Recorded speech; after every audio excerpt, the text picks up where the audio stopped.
మీరు wrong route లో వెళ్తున్నారా? అయితే బీ కేర్ఫుల్.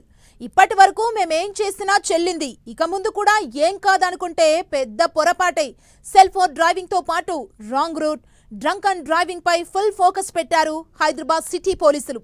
వాహనదారుల నిర్లక్ష్యంతో అమాయక ప్రజల ప్రాణాలు గాల్లో కలుస్తుండటంతో రోడ్లపై షికారు చేస్తున్న ర్యాష్ డ్రైవింగ్ రాయిళ్ల తాట తీస్తున్నారు కాకీలు. సురక్షిత డ్రైవింగ్ తో పాటు ఆర్టీఏ రూల్స్ పాటిస్తే ఎలాంటి ప్రమాదాలు జరగవని పోలీసులు చెప్తున్నారు.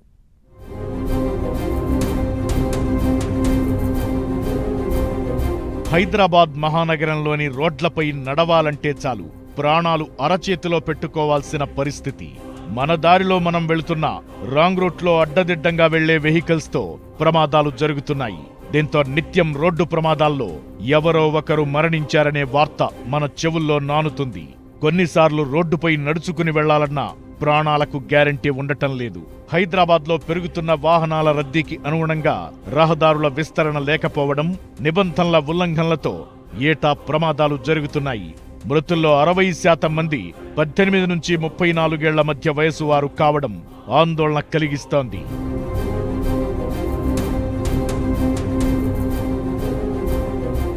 నగరంలో 100కు పైగా రద్దీగా ఉండే మార్గాల్లో రాంగ్ రూట్లో ఎంతో మంది ప్రయాణిస్తున్నారు. యూటర్న్లు దూరంగా ఉండటం, తిరిగి వచ్చేందుకు సమయం వెచ్చించాల్సి ఉంటుందనే ఉద్దేశంతో రాంగ్ రూట్లో రాకపోకలు సాగిస్తున్నారు. రాంగ్ రూట్లో ప్రయాణించే వారిని కట్టడి చేసేందుకు ఆ ప్రాంతాల్లో సీసీటీవీలు ఏర్పాటు చేసి చలానాలు విధిస్తున్నా ఫలితం లేకుండా పోతోంది. మైనర్ల డ్రైవింగ్ ను అదుపు చేసేందుకు వాహన యజమానులు, తల్లిదండ్రులపై కేసులు నమోదు చేస్తున్నారు. ఈ ఏడాది ఇప్పటి వరకు 1000కి పైగా డ్రైవింగ్ లైసెన్సులను సస్పెండ్ చేయించారు. మృతులు, క్షతగాత్రుల్లో ఎక్కువగా ద్విచక్ర వాహనదారులు 45%, పాదచారులు 30% ఉన్నారు. మృత్యువాత పడుతున్న పాదచారుల్లో ఎక్కువగా వృద్ధులు, యాచకులు, ట్రాఫిక్ నిబంధనలు పాటించని వారు, నగరానికి కొత్తగా వచ్చిన వారు ఉన్నారు.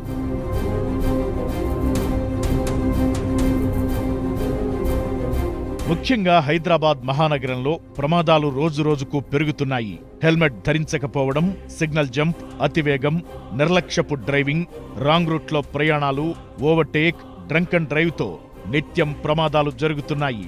అలాగే కొందరు వాహనదారులు సెల్ ఫోన్స్ లో సాంగ్స్ వింటూ వెహికల్ నడుపుతున్నారు.